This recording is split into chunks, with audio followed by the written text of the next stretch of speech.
बाळ माने यांची ठाकरेंनी केली हकालपट्टी। विधान परिषद निवडणुकीमध्ये माघार घेणं भोवलं।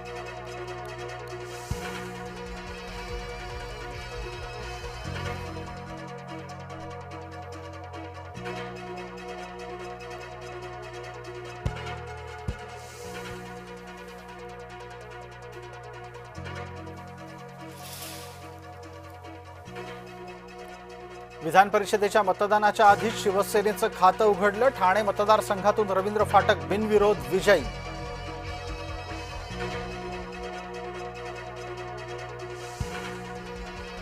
नाशिकमधील भाजपा बंडखोर गणेश गीते उमेदवारी अर्ज मागे घेणार। मंत्री गिरीश महाजन यांच्या शिष्टाईला यश।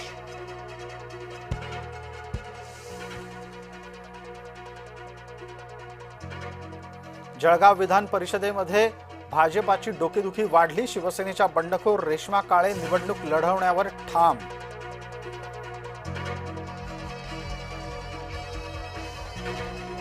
फडणवीसांनी सांगितल्यानंतर सत्तारांची बंडखोरी शमली। समीर सत्तार उमेदवारी अर्ज मागे घेणार।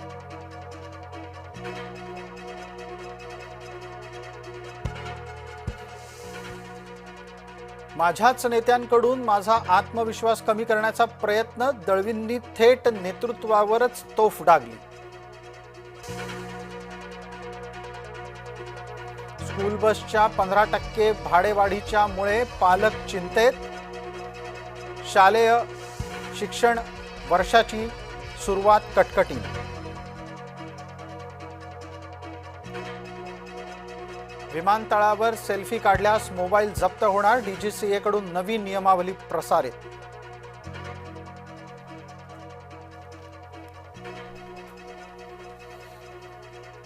भिवंडीतल्या लक्ष्मीनगरच्या झोपड्या जमीनदोस्त। रेल्वे प्रशासनाकडून अतिक्रमणावर केली कारवाई।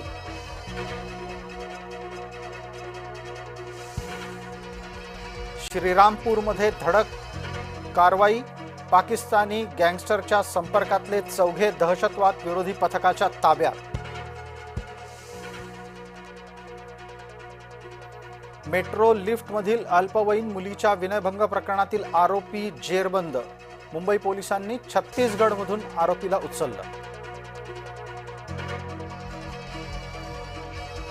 रत्नागिरीतल्या कामथे उपजिल्हा रुग्णालयातील महिला डॉक्टर एसीबीच्या जाळ्यात। स्त्रीरोग तज्ज्ञ कांचन मडार यांना 4,500ची लाच घेताना अटक।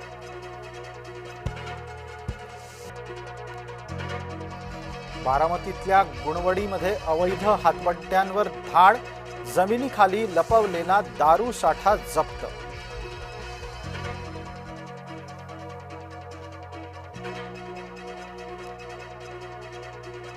माऊली समाधी मंदिरात आंब्यांची आकर्षक सजावट। मंदिर परिसरात दरवळतोय आंब्याचा सुगंध।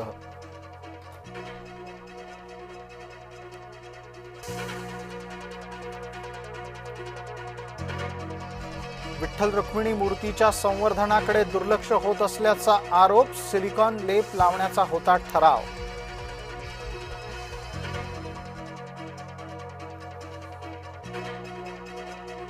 बिहारच्या मुझफ्फरनगरमध्ये एका खासगी रुग्णालयाच्या आयसीयूला आग। 7 जणांचा होरपळून मृत्यू।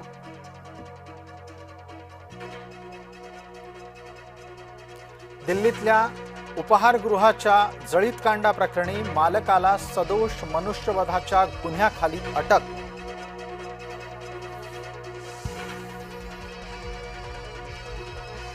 मॉन्सून केरळमध्ये पोहोचला। हवामान विभागाची माहिती। केरळमधील अनेक जिल्ह्यांमध्ये ऑरेंज आणि येलो अलर्ट।